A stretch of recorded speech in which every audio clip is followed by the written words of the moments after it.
Good afternoon, students. This is Mr. Verzat, and this is the first in a series of class orientation videos.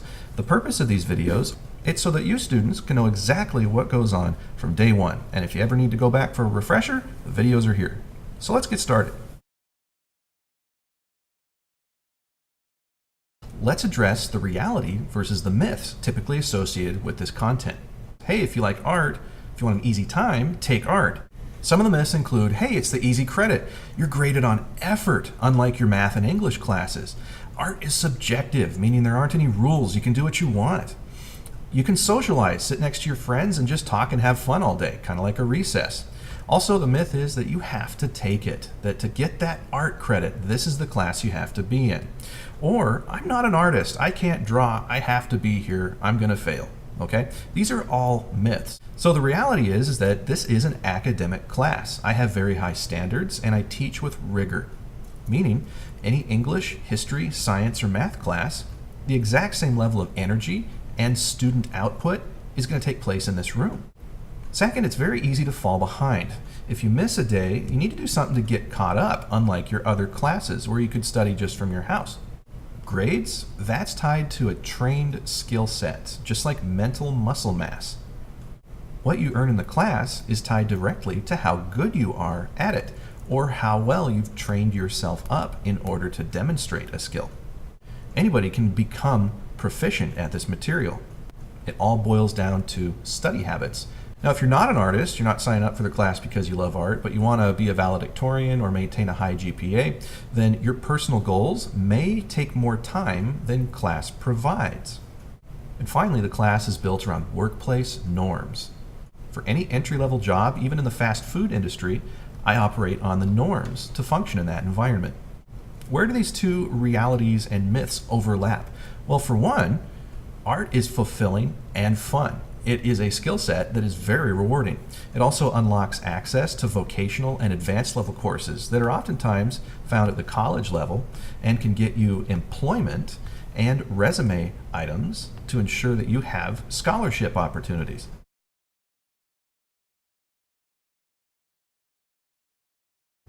When students say, I have to have an art credit and there's no other way to do it, or my counselor dropped me in here, there are many other fine arts classes. For example, theater, music, dance. So play to your strengths. Sign up for something that you both love and enjoy and know that you will have success with.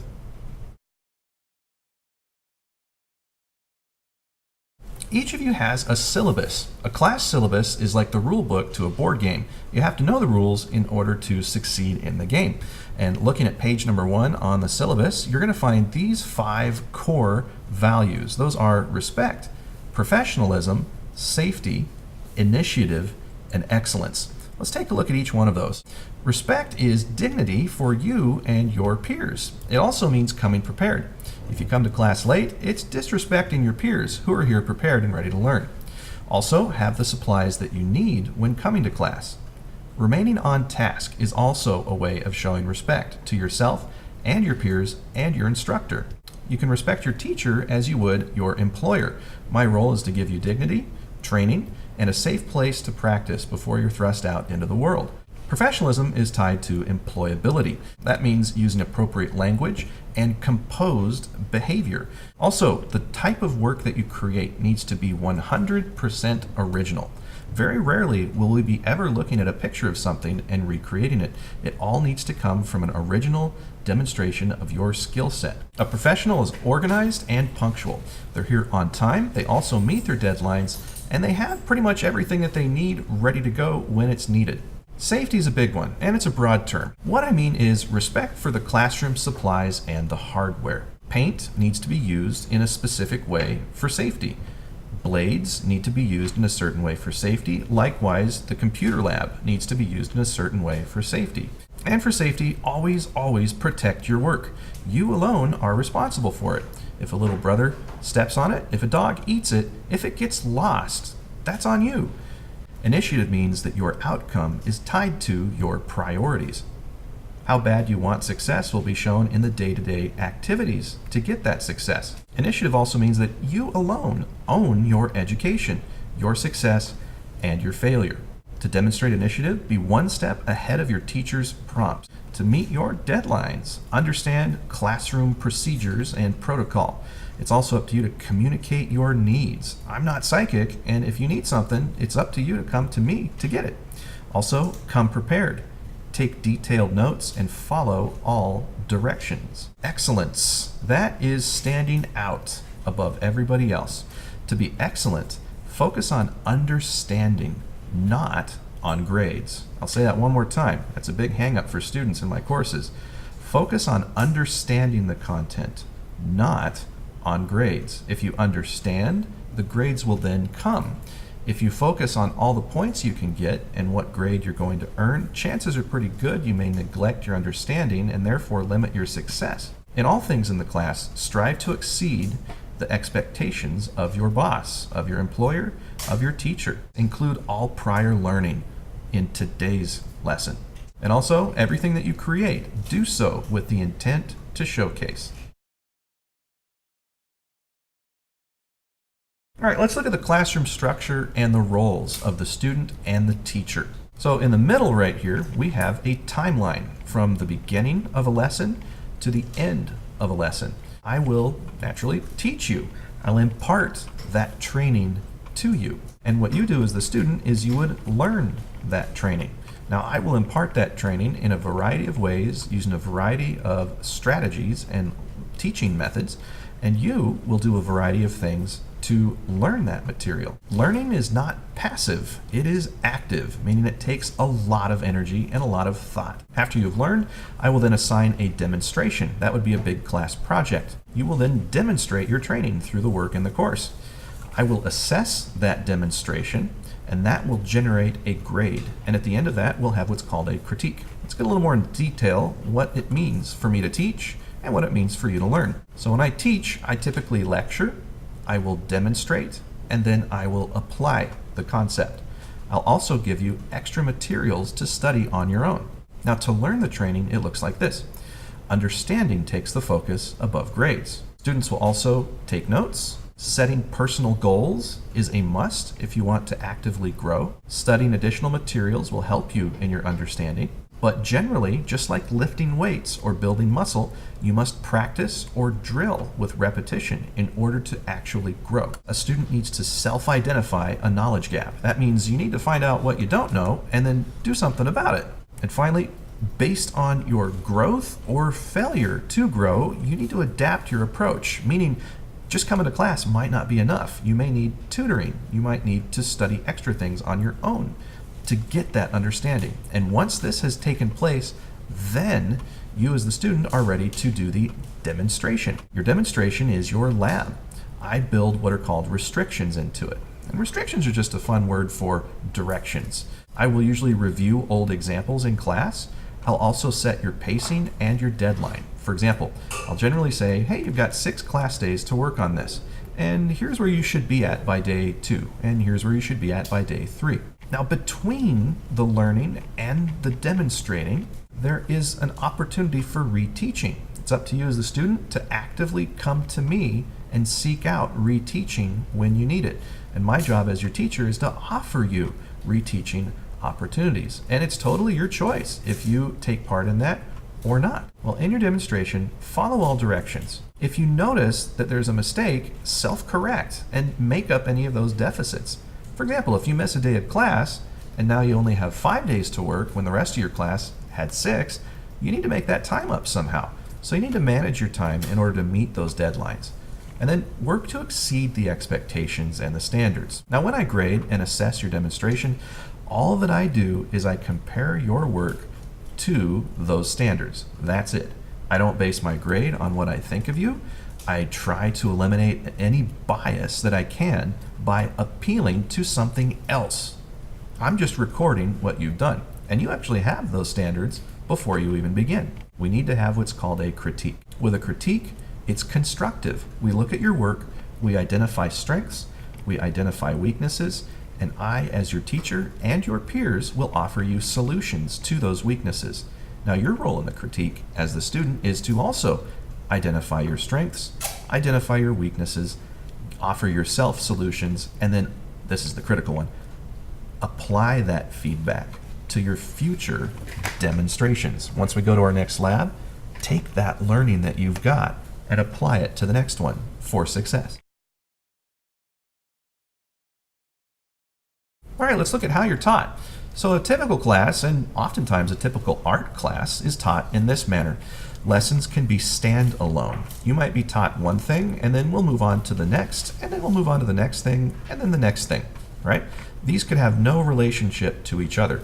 That is what could be classified as buffet-style learning. What I do is I use a systematic process, meaning if I'm going to teach you the first thing, you need to know that first thing in order to do the second thing, just like English or math. Now, the other cool thing about that is to do the third thing, you have to know the first and the second things as well, and the fourth, and so on. Now, if you're good at the third thing, you'll also naturally start to get better at the second and the first things. You see, these skills are all interconnected. So you can see why understanding is more important than just checking off the requirements to earn points. You need to know how to do this stuff to even attempt the later stuff. So how will you demonstrate in this class? How will you do your work? Well, there are 3 ways that we do it. The first one is to demonstrate an understanding of a concept. This takes place entirely in your head. Now, there are degrees of success in this, and that's where grades come in. You might have knowledge gaps. You might have a basic way of understanding it. You might have a detailed and strategic method of understanding a concept. But to do anything in the class, you first must understand the concept. We also demonstrate a process, meaning there's a process to solve equations. There's a process to factor, and so on. And that process is equally as important in this course. To skip a stage in the process results in a weak product. For example, this cupcake may not have any egg or flour, therefore it doesn't function. A student may show every step in the process, but have some flaws because of training or understanding of a concept. Or a student may understand the process in depth, be able to master their concept. And the third way is we demonstrate a physical technique. You're going to learn to control your arm and build motor skill. You may have no motor skill when you begin, or some motor skill having done something for the very first time. But in general, to get to the point where you are automatic, meaning you're demonstrating the physical technique without actively thinking about it, that is the essence of B-level work in this course. Training yourself up from understanding what is a basketball and how do I dribble to, yes, I can dribble, and now I can start to learn how to step into dribbling in complex and refined ways. All right, how do we use electronics in the course? It's pretty simple. You put your electronics in your backpack. Your backpack remains in the entry area, and that's it. If you need to use electronics, I will have given you the permission to do so, and you could use them for an academic purpose, but no cell phones or electronics of any kind should be anywhere in your area, and that's pretty much it. Attendance. So with attendance, I adopt workplace norms. You may follow these for success in the course. When you are absent, notice I didn't say if, I said when. Always strive to, when you return, already know what you missed. Have a plan in place to make it up, or having made it up already. That's the way your basic entry-level position operates. Let's look at the 2 types of absence that you're going to encounter in the school year. I follow these standards. You'll follow these standards, especially when you're employed. So there's a sudden absence, which would be if you're sick or there's an emergency or something happens in your life where life just gets in the way.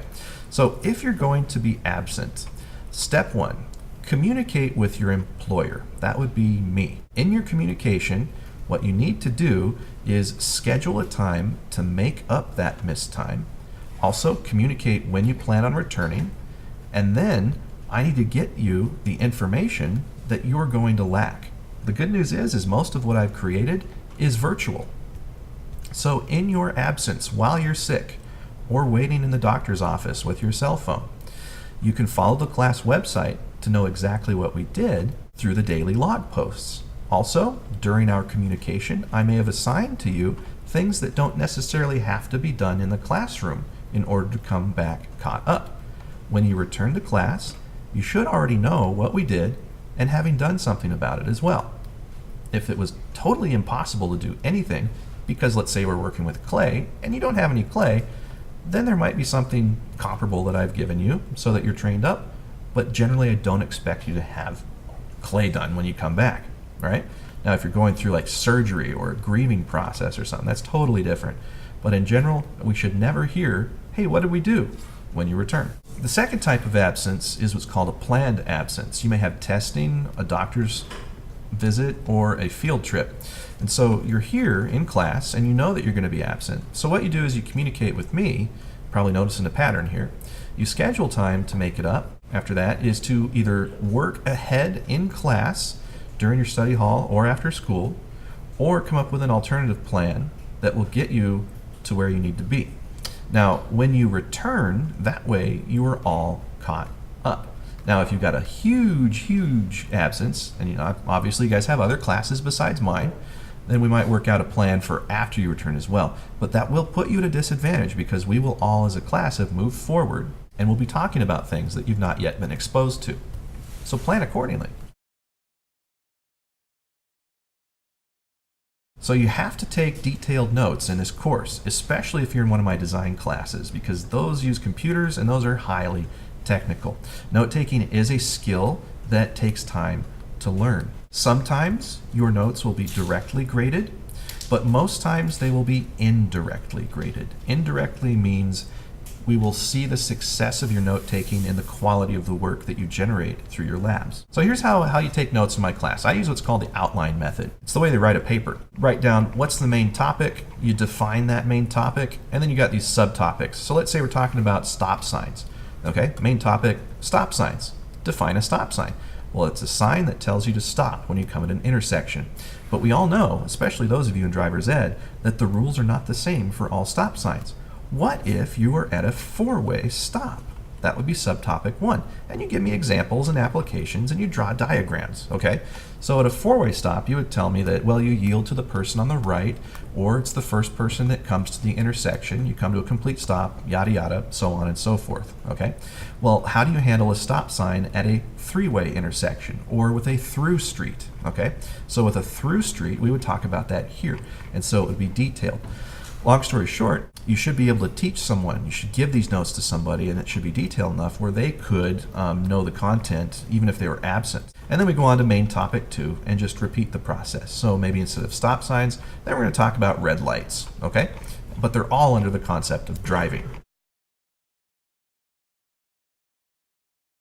All right, so in class, I've created what are called active resources. An active resource is something other than sitting in your chair and listening to lecture. I've provided what's called a classroom website. That has helped students out immensely. It's helped parents keep track, and in your absence, you would use this a lot. So let me show you how to use it. Your website is found on Aaron's Design class. When you hover over one of the different classes that are provided, it has these drop-down menus. Well, what I want you to do is let's click on graphic design. Let's actually click on the class itself first.